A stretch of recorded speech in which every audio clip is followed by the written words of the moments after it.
Welcome to Spicy Family Scandals, where real-life drama meets hard-earned wisdom. Today's story is about betrayal, resilience, and the power of standing up for yourself. Let's dive in. The box was still sitting on the counter when I got home. A sleek white delivery package with Amanda's name printed neatly in bold letters. It wasn't unusual. Amanda often had things shipped to our house when she didn't want her husband, Jeff, knowing she was shopping. But today, the sight of her name made my stomach twist. I didn't open it right away. Instead, I stood there staring, her words from Liz's phone call echoing in my head like a cruel mantra. Too stupid to run a household. The absurdity of it. If Amanda only knew what my stupidity had accomplished, the sacrifices I'd made for this family. The heat of anger surged again, but I forced myself to calm down. Reacting emotionally was what Amanda would want. Something dramatic she could turn into another story to laugh about with her friends. Not this time. This time I would play the long game. I took the box upstairs to the spare room, the one Amanda used when she stayed over after one too many glasses of wine. My husband, Brian, wasn't home yet and I needed to think. I carefully sliced open the package with a box cutter and peeled back the flaps. Inside was a single designer handbag, one of those ridiculously overpriced ones Amanda loved to flaunt at family gatherings.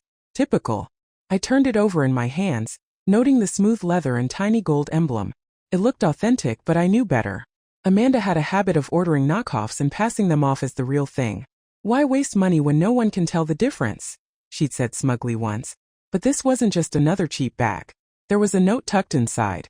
Amanda, proof of payment enclosed. Keep this on hand in case anyone questions it. Proof of payment? I pulled out the envelope stapled to the note. Inside was a receipt showing $4,300 spent at a luxury boutique in the city. It was a fake. I knew it instantly because the boutique didn't even exist anymore. It had closed 2 years ago after a tax evasion scandal. Suddenly the pieces clicked. Amanda wasn't just buying counterfeit goods. She was trying to launder money through fake luxury purchases. I dropped the bag back into the box, my heart racing. What was Amanda involved in? And more importantly, why was she so comfortable dragging my name through the mud while pulling stunts like this? The sound of the garage door jolted me. Brian was home. I quickly taped the box back up and left it on the counter as if I'd never touched it. At dinner I studied him carefully. My husband wasn't exactly close to his sister, but he defended her out of obligation. She's family, he'd say, as though that absolved her of being a total menace. If he knew what I'd found, would he finally see her for who she really was? But no. Telling Brian wasn't the answer. Not yet. If Amanda had no problem spreading lies about me behind my back, I couldn't trust her not to twist this discovery into something else entirely. No, I needed to handle this myself. And then I realized, Amanda's arrogance was her weakness. She thought she was untouchable, that no one would dare call her out. I smiled to myself as I cleared the plates from the table. Let her keep thinking that. The next morning I woke up with my mind buzzing. My anger hadn't faded overnight. Instead, it had sharpened into something cold and deliberate.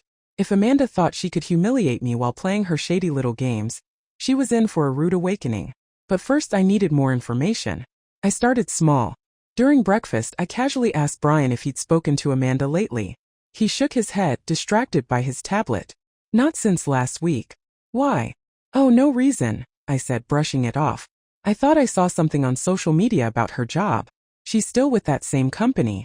Yeah, I think so. She mentioned a promotion or something last time we talked. She didn't shut up about how important she is now. A promotion? Interesting. Amanda's career had always been a sore point. She had a knack for overselling her accomplishments, usually to mask the fact that she wasn't as successful as she pretended to be. If she was laundering money, though, that might explain her sudden success. Later that day, I sent Amanda a quick text. Hey, got your package yesterday. Do you want me to drop it off? Or are you stopping by this week? She replied almost instantly. OMG, thanks for letting me know. I'll come by tonight to pick it up. Perfect. When she arrived that evening, Amanda breezed in like she owned the place, her designer coat swishing dramatically behind her. Ugh, traffic was a nightmare, she complained, dropping her purse on the kitchen island. Where's my package? I handed it to her without a word, watching her closely. She didn't even glance at me as she opened it to check the contents, her fingers flitting over the bag like it was a trophy. Thanks for holding on to this, she said, slipping the box under her arm. I'd ask how you're doing, but I'm sure everything's just the same, right? Her tone was light, but the smirk on her face told me exactly what she meant. I forced a smile. Actually, things have been interesting lately. You know how it is, surprises pop up when you least expect them. Amanda paused, narrowing her eyes at me. What's that supposed to mean? Nothing, I said, shrugging. Just life. Anyway, let me know if you need help with anything else. She left quickly after that, probably because she didn't like the way I was looking at her. Good. The next step was riskier, but I was done playing safe. I drove to the boutique listed on the fake receipt, or at least the building where it used to be. Sure enough, it was still empty with a dusty for lease sign in the window. I snapped a few photos for proof. Then I went home and started digging into Amanda's social media. She wasn't careful. Her Instagram was full of photos flaunting her luxury lifestyle, bags, jewelry, trips to exclusive resorts. But one photo caught my attention. Amanda at a charity gala 2 weeks ago, posing with a man I didn't recognize. He looked like someone important, judging by the way Amanda clung to his arm, grinning up at him like he was her savior. I clicked on his tagged profile and felt my stomach drop. He was the CFO of Amanda's company. Things were starting to make sense. I printed the photo and added it to the folder I'd started compiling. By now, I had screenshots of Amanda's posts, copies of her proof of payment, and even a few receipts I'd found crumpled in the trash from her last visit, receipts that didn't match the purchases she claimed to have made. But I wasn't just collecting evidence. I was planning my move. The key to taking Amanda down wasn't just exposing her lies. It was making sure she couldn't spin the story to her advantage. She'd spent years crafting an image of herself as the successful, glamorous sister-in-law. Tearing that apart would require precision. And I knew exactly where to start. The week that followed was a blur of quiet, calculated moves. I was determined to make every step count, but I wasn't rushing. Amanda thrived on chaos, on catching people off guard, but I wanted to play this game on my terms. The first crack in her armor came when Brian got a call from Jeff, Amanda's husband. It was around 10 p.m., and I was reading in bed when Brian's phone buzzed. He glanced at the screen, muttered, "What does he want this late?" and answered. First, I wasn't paying much attention. Jeff's voice was muffled, and Brian kept responding with vague, non-committal grunts. But then his tone changed, sharp and curious. "Wait, what? No, she hasn't mentioned anything like that. Yeah, I can ask her. Why, what's going on?" I looked up from my book. Brian was frowning, clearly trying to piece something together. "Jeff's asking if you've heard anything about Amanda leaving her job," he said after he hung up. My heart skipped a beat. Leaving her job? Why would she do that? Apparently, she's been acting weird lately. Skipping meetings, dodging phone calls. Jeff thinks she's either quitting or about to get fired. I tried to look surprised, but inside my mind was racing. Amanda hadn't said a word about any of this during her last visit. Was it because of the CFO I'd seen in her photo? Or was something bigger happening at her company? "I have no idea," I said, keeping my voice steady. "But if she's quitting, she's probably got some dramatic story lined up about how it's everyone else's fault." Brian chuckled, but the tension in the air lingered. That night I couldn't sleep. If Amanda was on the verge of losing her job, it could mean one of two things. She was cutting ties before her shady activities caught up to her, or someone else had already started pulling on the threads of her lies. Either way, I needed to act fast. The next morning, I decided it was time to test Amanda's composure. I sent her a text, casual but pointed. "Morning. Brian mentioned Jeff called last night. Everything okay? He said something about your job?" Her reply came almost instantly. "OMG, Jeff is so dramatic. Everything's fine. Just office politics. You know how it is. Office politics. Sure." I responded with a thumbs-up emoji and let the conversation die there. Amanda was rattled, I could tell, and it was exactly the opening I needed. Later that day, I made another discovery, almost by accident. While sorting through the evidence I'd collected, I noticed a recurring name on several receipts Amanda had discarded. It wasn't a name I recognized, but a quick search revealed it belonged to a local boutique manager. A boutique that Amanda had never mentioned visiting. Curiosity got the better of me, and I called the store, pretending to inquire about an item I'd seen my sister-in-law purchase.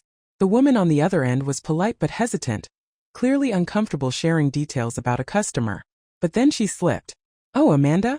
Yes, she's a regular. Very particular about her items. I think she's picking something up later this week." Bingo. I thanked her and hung up, my pulse racing. Amanda wasn't just laundering money. She was doing it through connections right here in our town. Connections that, if exploited correctly, could unravel her entire scheme. But it wasn't enough to know. I needed to make sure Amanda felt the walls closing in. The turning point came 2 days later when I intercepted another package for her. This time I didn't just open it, I repackaged it with something of my own. Inside, I included a single envelope containing copies of the photos I'd taken at the boutique, the fake receipt, and a simple note. You think no one notices. But they do. I sealed it up and left it on the counter, right where Amanda would find it the next time she dropped by. The trap was set. Now, it was only a matter of time before Amanda walked straight into it. Amanda showed up 3 days later looking frazzled. It was a rare sight. Her usual air of superiority was missing, replaced by something far more human. The second she stepped into my kitchen, I could tell she wasn't here just for her package. "Emma," she said, her voice tight, "did a delivery come for me? I've been waiting on something important." Her eyes darted nervously to the counter, where the resealed box sat in plain view.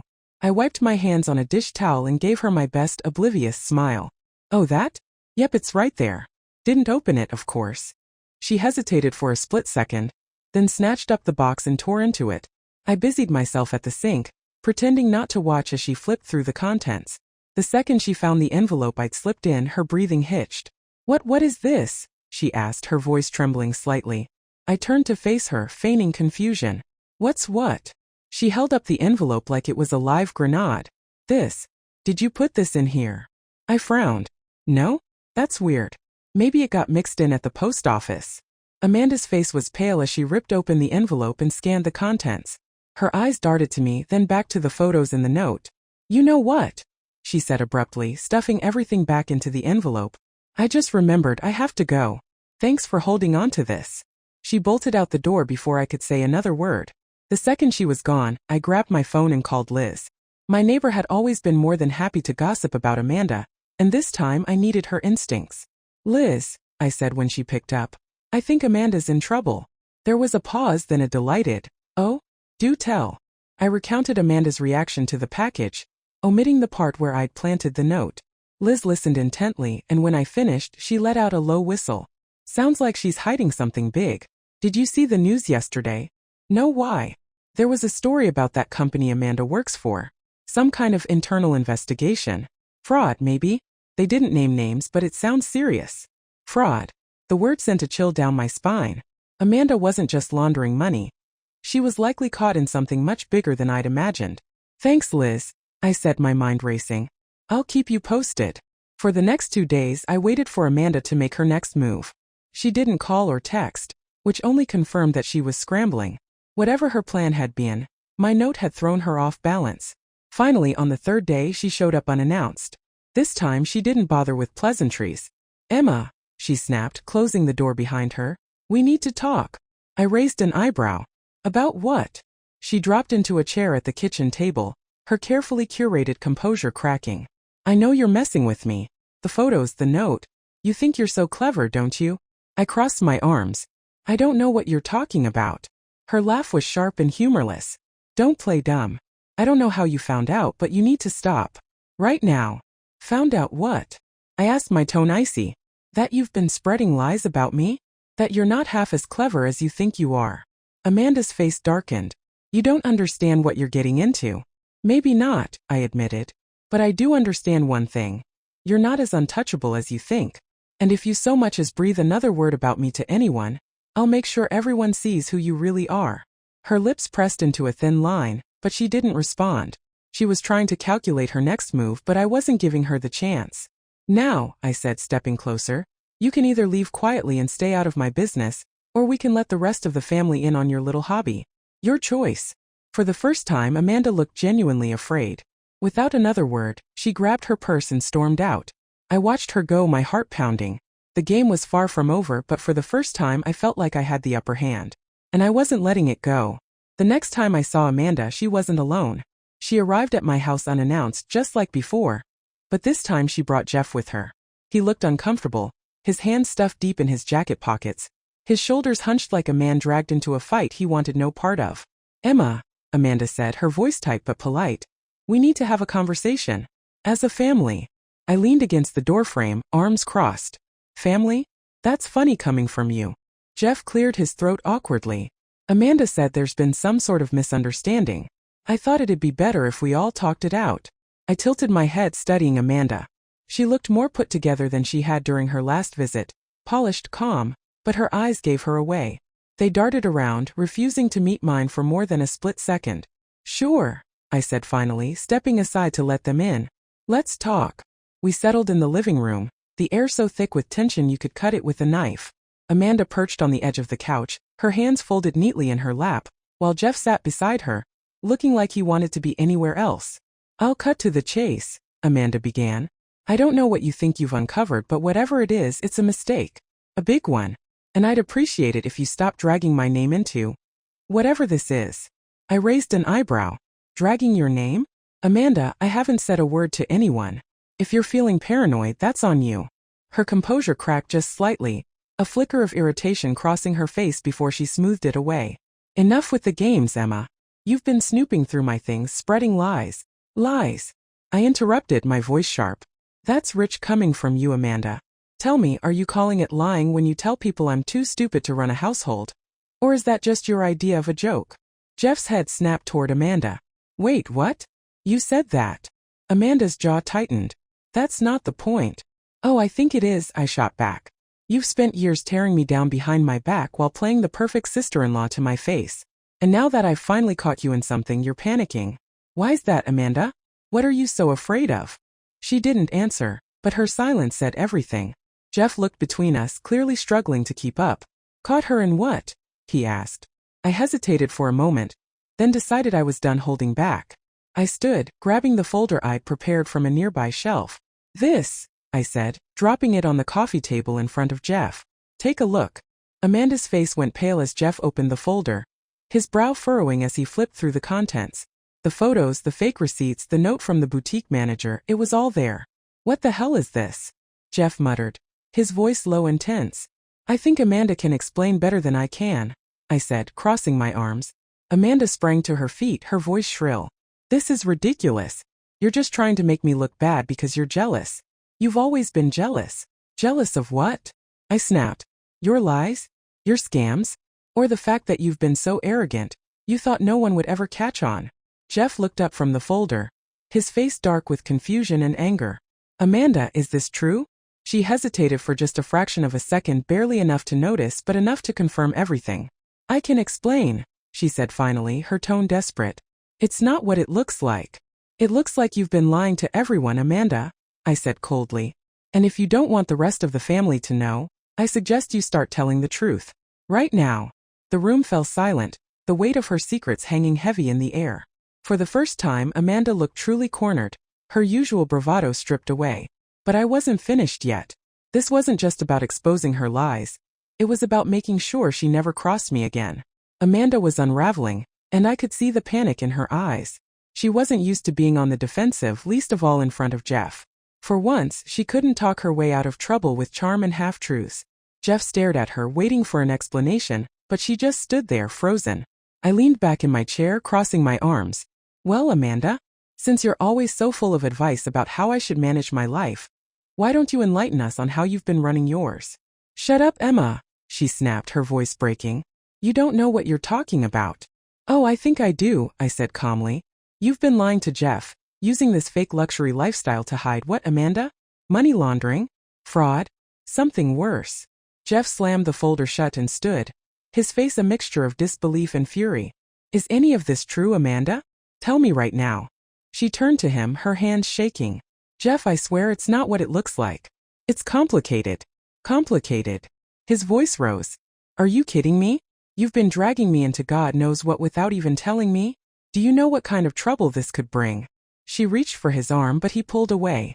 The cracks in their relationship were on full display, and for a moment, I almost felt bad for Jeff. Almost. I did it for us.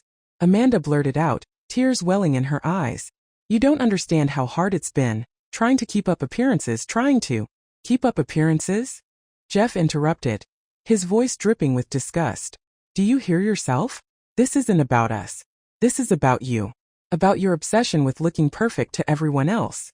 And now it's blowing up in your face. Amanda looked like she was about to crumble, but then she turned back to me, her expression hardening. You think you're so clever, Emma, she spat. But you don't know the full story.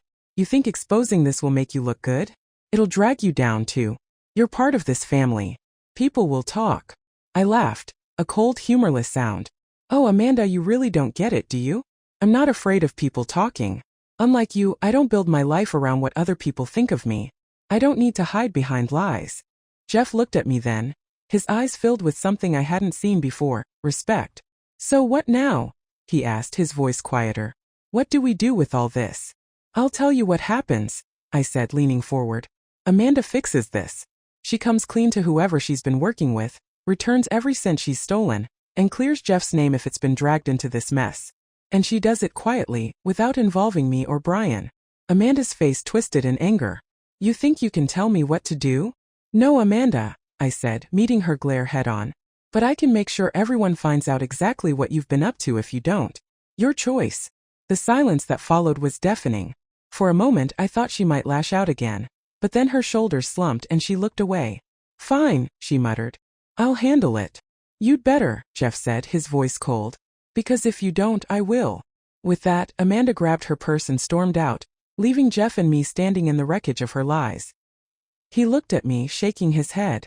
I don't even know who she is anymore, he said quietly. She's always been like this, I replied. You just didn't want to see it. He nodded, his shoulders sagging. Thanks, Emma, for exposing this. I'm sorry she dragged you into it. As he left, I couldn't help but feel a sense of relief. Amanda was on the ropes, and for once I wasn't the one taking the hits. But I also knew this wasn't over. Not yet. The days after Amanda's meltdown were surprisingly quiet, almost too quiet. I kept expecting her to retaliate, to find some way to twist the situation back in her favor. But instead there was nothing. No calls, no dramatic visits, not even a passive-aggressive post on social media. That alone told me she was scrambling. A week later I found out why. Liz called me, practically breathless with excitement. Emma, you're not going to believe this, she said. Amanda's company is all over the news. Massive fraud investigation. They're naming names, and guess who's right in the middle of it? I felt a chill run through me. Amanda. She's not arrested or anything, Liz continued. But it sounds like she's under investigation. They're saying she used fake invoices to cover up missing funds. And apparently she's been working with someone higher up. Some big scandal with the CFO. The puzzle pieces clicked into place. The gala photo, the fake receipts, the boutique connections. It all pointed to Amanda's involvement. Thanks for telling me, I said, my voice steady. Keep me posted if you hear anything else. I hung up and stared at the phone, the weight of the situation settling over me. Amanda had pushed her luck too far, and now she was paying the price. That evening, Brian and I were sitting on the couch when his phone buzzed. He glanced at the screen and sighed. It's Amanda. Do you want me to answer? Go ahead, I said, curious. He put the call on speaker. Amanda's voice came through, strained and shaky. Brian, I need to talk to you. It's important. I'm listening, he said, his tone neutral. There was a long pause and then she said, I messed up. Badly. And I need help. Brian glanced at me and I shook my head. He turned back to the phone. Amanda, I don't know what you expect me to do. You've spent years treating Emma and me like dirt. And now you want us to bail you out. I don't have anyone else to turn to, she snapped, her voice breaking. I'm going to lose everything, Brian. Please. The desperation in her voice was real, but so was the damage she'd caused. Brian hesitated, clearly torn, but I leaned forward and spoke before he could answer. Amanda, I said, my voice firm but calm. You created this mess, and now you have to fix it. It's time to stop blaming everyone else and start taking responsibility for your actions. I'm sorry, she whispered, her tone barely audible. I hope you are, I said. But an apology isn't enough. If you want to make things right, you need to face the consequences and learn from this. No more shortcuts, no more lies. Own your mistakes and do better. There was another long pause and then Amanda said quietly, Okay, I'll figure it out. When the call ended, Brian looked at me. Do you think she'll actually change? I sighed. I don't know. But that's up to her. We've done our part by showing her the truth. The rest is on her. In the days that followed, Amanda's life fell apart in slow motion. Her connection to the CFO was exposed, her social circle abandoned her, and she was forced to step down from her job to avoid legal action. It wasn't the dramatic downfall I'd imagined, but it was enough to make her reevaluate everything, or so I hoped. As for me, I realized something important. Amanda's betrayal wasn't just about her lies or insults. It was about the way I'd let her words chip away at my self-worth, convincing me I wasn't enough. By standing up to her, I'd reclaimed a part of myself I hadn't even realized I'd lost. The truth is, life will always have people like Amanda. Manipulators, critics, and bullies who thrive on tearing others down. But their power only exists if you give it to them. I stopped folding laundry that day not because Amanda was right, but because I finally saw that her opinion didn't define me. And that's a lesson I'll carry with me forever.